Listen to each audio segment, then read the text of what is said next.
बिस्मिल्लाहिर्रहमानिर्रहीम। अस्सलाम वालेकुम जनाब। स्टोरी मैंने एक ही शेयर करनी है, सबसे बड़ी स्टोरी है भाई, मोस्ट इम्पॉर्टेंट स्टोरी है। खान साहब ने पंजाब और खैबर पख्तूनख्वा असम्बलियाँ डिज़ोल्व करने का यानी तोड़ने का, तहलील करने का ऐलान कर दिया है। अब क्या होगा आगे की बात करेंगे ना। हुकूमत का मौक़िफ़ भी आ चुका है, उस पर भी यानी इसकी पूरी तफसील डिस्कस करेंगे। दबंग तजिए और तबसरे के साथ सारी मालूमात आपके साथ शेयर करनी है और दबंग तबसरा करना है, इसके हर पहलू पर बात करनी है, आपने साथ रहना है। लेकिन चाहे कितनी भी इंपॉर्टेंट बात क्यों ना हो, दुखी इंसानियत को नहीं भूलना भाई। बिल्कुल मुझे किसी शख्स ने पैसे भेजे, तो थोड़ी देर के बाद उन्होंने मुझे मैसेज किया कि सर मेरा कोई छोटा सा स्कूल है, उसमें कुछ बच्चे हैं, ये उन बच्चों ने 20-20, 30-30 रुपए, 10-10 रुपए जमा किए हैं। तो मैंने कहा आपको यार सलाम है, यकीन करें ऐसे जज्बे को, पाकिस्तानियों के जज्बे को, ओवरसीज़ पाकिस्तानियों के जज्बे को। ओवरसीज़ पाकिस्तानियों को हमेशा मैं इस वजह से कहता हूँ कि कोई 30 सालों से, 40 सालों से, 50 सालों से वहाँ आबाद हैं भाई, उनको क्या है, वो अगर वो वहाँ पे, वो तो उनको नेशनैलिटी भी मिली हुई है, अमेरिका, यूरोप, कनाडा, हर जगह पे। इधर मिडिल ईस्ट में चलो नहीं मिलती तो, लेकिन वो भी काम पे हैं बेचारे, वो मजदूरी कर रहे हैं, तो उसके बावजूद भी वो पाकिस्तान को नहीं भूलते। तो मैं ऐसे जज्बे को भी सलाम है। खैर, बहुत ही इंपॉर्टेंट वीडियो है भाई, इसका एक एक लफ्ज इंपॉर्टेंट है। ये नंबर डिस्प्ले हो रहा है, व्हाट्सएप का नंबर है, इस पर रब्ता कीजिए। आ जाए जनाब। खान साहब ने ऐलान कर दिया है कि अगला जुमा यानी 23 दिसंबर को वो पंजाब की और खैबर पख्तूनख्वा की असम्बलियाँ तोड़ देंगे। अब मैंने इसका हर पहलू डिस्कस करना है। हुकूमत का भी मौक़िफ़ आ चुका है, अभी राना सनाउल्लाह साहब बात कर रहे थे, तो वो उस पर भी डिस्कशन करनी है। अच्छा, खान साहब ने लंबी चौड़ी तकरीर की। आज 17 दिसंबर थी, लिबर्टी चौक पर उनका जलसा था। उन्होंने वीडियो लिंक के ज़रिए एक पहलू में उनके एक तरफ जो है ना बैठे थे परवेज़ इलाही साहब पंजाब के वज़ीर आला, और दूसरी तरफ महमूद खान साहब खैबर पख्तूनख्वा के वज़ीर आला। उन्होंने उन दोनों का शुक्रिया भी अदा किया और खैर पहले लंबी चौड़ी तकरीर की। आज खान साहब ने कहा मेरी हुकूमत गिराने का एक ही शख्स जिम्मेदार है और वो एक ही शख्स जनरल बाजवा है। ठीक, अब यूथियों को वो चूना लगाते रहे कब से कि मेरी हुकूमत तो अमेरिका ने गिराई है, आपको याद है, ठीक है ना। आज अमेरिका का उन्होंने नाम ही नहीं लिया, उन्होंने सारा मलबा जनरल बाजवा पे डाल दिया, और वो भी उस वक्त के जब वो रिटायर हो गए। और जब आपकी हुकूमत गिराने का जिम्मेदार जनरल बाजवा था, तो फिर आप उसे ताहयात एक्सटेंशन क्यों दे रहे थे, नंबर 1। दूसरी बात यह है कि जब गिर चुकी आपकी हुकूमत और उस वक्त भी आपको पता था, तो फिर आप दोबारा जनरल कामरान खान के शो में जनरल बाजवा को अगले मार्च अप्रैल तक एक्सटेंशन देने की बात क्यों की थी आपने। आप सुन लीजिए, प्रोग्राम सुन लीजिए, ठीक है ना। अब मैं हैरान हूँ, ये मैं माज़रत के साथ कहूँगा कि कोई भी सियासी लीडरशिप हो वो बेशरम कब बनती है। वो सियासी लीडरशिप बेशरम तब बनती है, बेशरम बेहया, कि जब एक बात वो आज करे और वो उसके सपोर्टर्स कहें कि जी अमन्ना व सदकना, आंखें बंद करके मान लीजिए आपने बिल्कुल बजा फरमाया। कल वो उसके उलट बात करे, तब भी वो आंखें बंद करके मान ले कि ये भी आपने बजा फरमाया। भाई दो बातें अगर एक दूसरे के उलट हैं तो वो, और ये एक दफ़ा भी नहीं हुआ, ये हज़ारों मरतबा हो चुका है, तो कोई तो उनसे सवाल भी करे वे आपने उस वक्त ठीक कहा था या इस वक्त ठीक कहा था। उस वक्त तो आपने जनरल बाजवा के गुण गाए थे। तो फिर वही बात है, या तो आप मर्दम शनास नहीं है, आप में टोटल काबिलियत ही इतनी है, या फिर आप मुनाफिक हैं कि उस वक्त अगर आपके फेवर में था तो ठीक है, अगर उसके बाद वो न्यूट्रल हो गया तो गलत हो गया। खैर, आ जाए जनाब। असम्बलियों को उन्होंने कहा है कि हम जुम्मा 23 दिसंबर को तोड़ देंगे। पंजाब असम्बली भी, खैबर पख्तूनख्वा असम्बली भी, बहुत बड़ी डेवलपमेंट है, बहुत यानी मोस्ट इम्पॉर्टेंट डेवलपमेंट है। और दूसरा उन्होंने कहा कि हम जाएंगे यहाँ पर कौमी असम्बली में, स्पीकर के सामने सारे इस्तीफ़े हम पेश करेंगे, अब उनको वो इस्तीफ़े मंजूर करने पड़ेंगे। अच्छा, अब उसके बाद आइए होगा क्या, हुकूमत का मौक़िफ़ भी आ गया है। पहली बात, उन्होंने जुम्मा 23 दिसंबर क्यों कहा, ये सारे क्वेश्चन डिस्कस करेंगे ना भाई। मैंने कहा ना बहुत इंपॉर्टेंट वीडियो है। जुम्मा 23 दिसंबर क्यों कहा, फौरी तौर पे क्यों नहीं कह दिया। भाई कह सकते थे ना कि ये वज़ीर आला मेरे सामने बैठे हैं, मेरे साथ बैठे हैं, आपको इनको मैं कह रहा हूं और इन्होंने मुझे कहा है कि फौरी तौर पे तोड़ें, तो फौरी तौर पे तोड़ देते, ठीक है ना, तहलील कर देते, गवर्नर को समरियाँ चली जाती।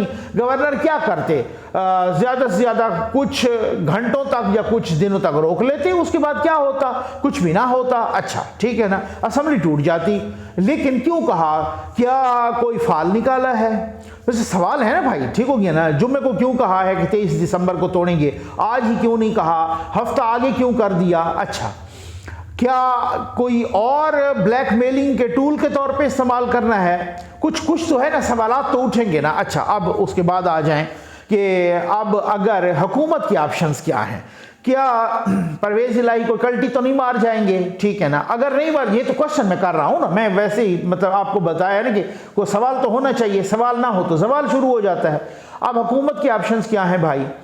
हुकूमत, अभी राना सनाउल्लाह साहब भी आए, उन्होंने कहा कि हमारी पार्टी के अंदर 2 ऑप्शन डिस्कस हो रहे हैं। एक की राय ये है, मेरी भी, ख्वाजा साद रफ़ीक की भी, एहसन इकबाल की भी, कुछ औरों की भी राय है कि फ़ौरी तौर पे इलेक्शन में चले जाएं, इनका मुकाबला करें, इनको शिकस्त दें वगैरह वगैरह, ठीक। कुछ की दूसरी राय भी है कि नहीं, कानूनी और आइनी ऑप्शन इस्तेमाल करने चाहिए। अब हम एक एक चीज़ डिस्कस करते हैं, बड़ी मज़े की वीडियो है, इंशाल्लाह आपको मज़ा आएगा, ठीक है ना। अगर ये तहरीक अदम एतमाद पेश करते हैं, ठीक, मैं जल्दी क्योंकि बहुत सारी चीज़ें आपके साथ डिस्कस करनी है।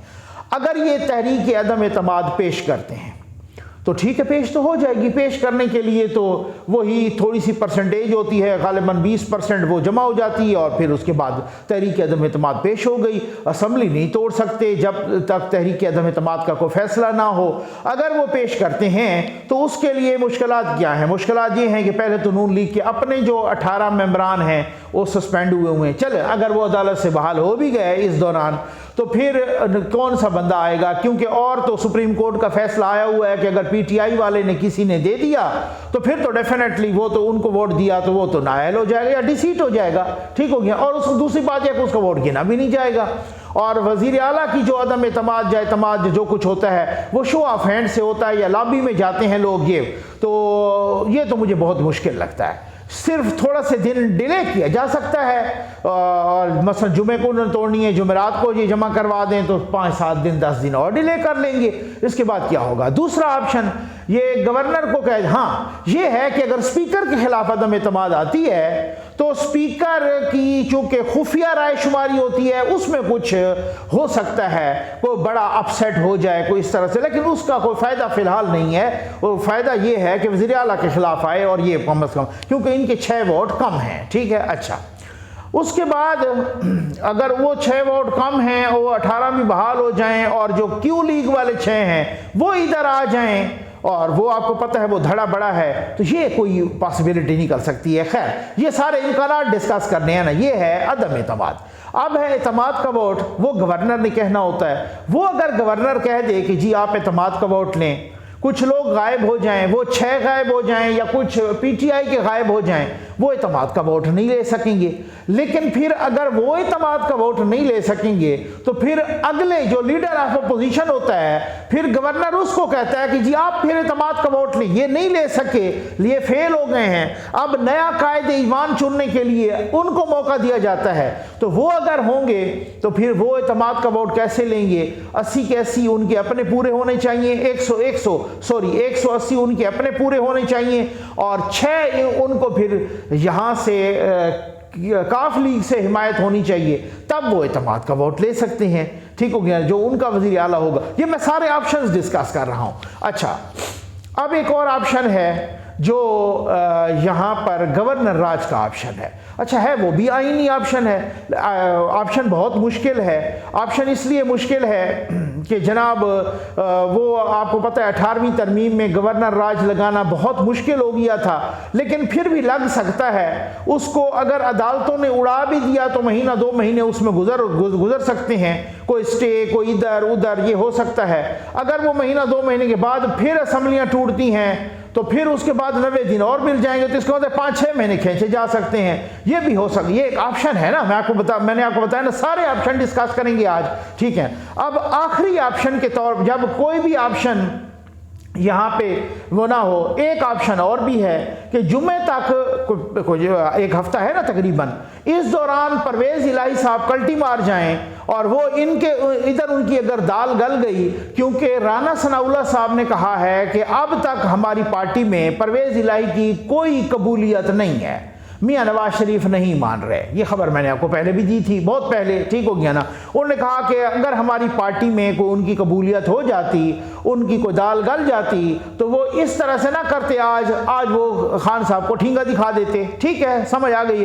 अब इन दिनों में भी अगर उनको को नून लीग ने परवेज़ इलाही को कोई ना कोई यानी कि इस तरह का ऑफर दे दी, तो परवेज़ इलाही साहब उनकी तरफ भी आ सकते हैं, क्योंकि तोड़नी तो उन्होंने जुमे को है ना। ठीक है ना, ये कुछ भी हो सकता है, ये सियासत है, ये हुकूमत है, ये इक़्तिदार है, ये जमहूरियत है, इसमें कुछ भी पॉसिबल हो सकता है। ये जुमे तक यूं समझ लें कि there are many slips between the cup and the lips, बहुत कुछ हो सकता है। तो परवेज़ इलाही साहब अगर इनको इधर से कोई कबूलियत मिल गई तो परवेज़ इलाही साहब फिर इधर भी आ सकते हैं, ये एक हो सकता है। उनके पास चूंकि उन्होंने कहा कि ऑप्शन कोई नहीं था, हमारी पार्टी ने उनको घास डाली नहीं, इस वजह से उनके पास एक ही ऑप्शन था, वो उधर चले गए। ठीक, अच्छा, अब आ जाएं उस आखिरी ऑप्शन पे कि अगर कुछ भी नहीं होता और इलेक्शन की तरफ नून लीग भी ये फैसला करती है कि लो जी अखाड़े में उतरो और इलेक्शन ही हो जाए। ठीक, पहली बात तो ये है कि अगर इलेक्शन का फैसला हो गया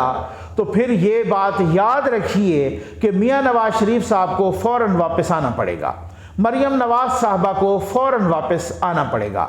अगर जुमे को असम्बली तहलील कर दी जाती हैं दोनों, तो फिर नवाज शरीफ साहब भी वापस आएंगे, फिर मरियम नवाज साहबा भी वापस आएंगे, और हफ्ते 10 दिन के अंदर उनको वापस आना पड़ेगा।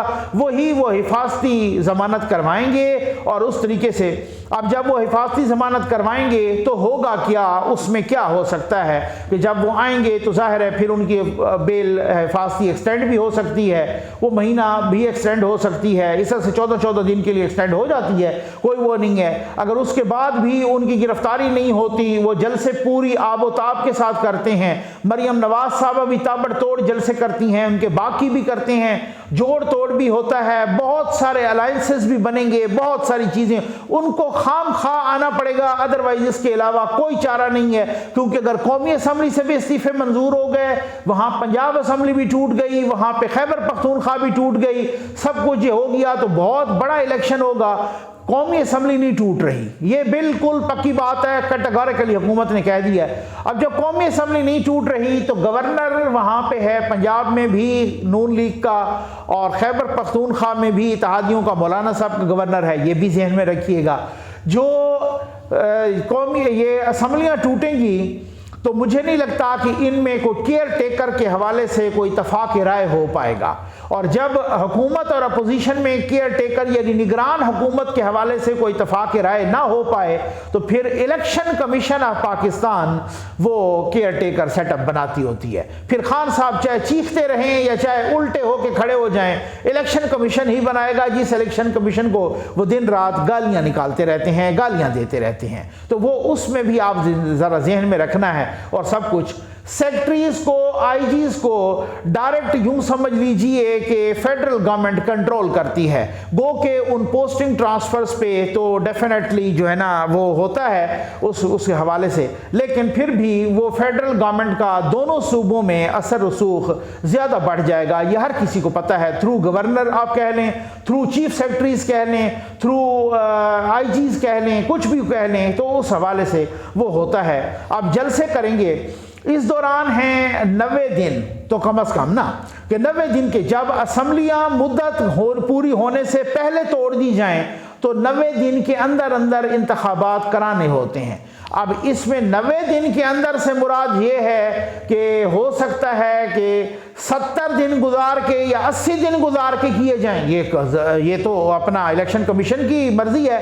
90 दिन के अंदर करानी है, आइन में लिखा हुआ है, आप 1.5 महीने के अंदर भी करवा लें, आप 70 दिन के अंदर करवा लें, 70 दिन गुजार के करवा लें, वगैरह वगैरह। इस दौरान जब मैंने कहा ना कि अगर गवर्नर राज लग जाता है फिर और भी आगे बढ़ जाता है, कोई और ऐसी ऑप्शन आ जाती है जो और भी आगे बढ़ जाती है, कोई और ऑप्शन आ जाती है कि जो केयर टेकर लंबी हो जाती है। आईन में तो नहीं गुंजाइश, लेकिन हो सकता है कभी निकल भी आती है, ये पाकिस्तान है, फिर और भी खाता लंबा हो जाता है आगे। खान साहब की जो सिक्योरिटी है, जो प्रोटोकॉल है, जो मज़े हैं, जो हेलीकॉप्टरों के झूले हैं, वो ख़त्म हो जाएंगे।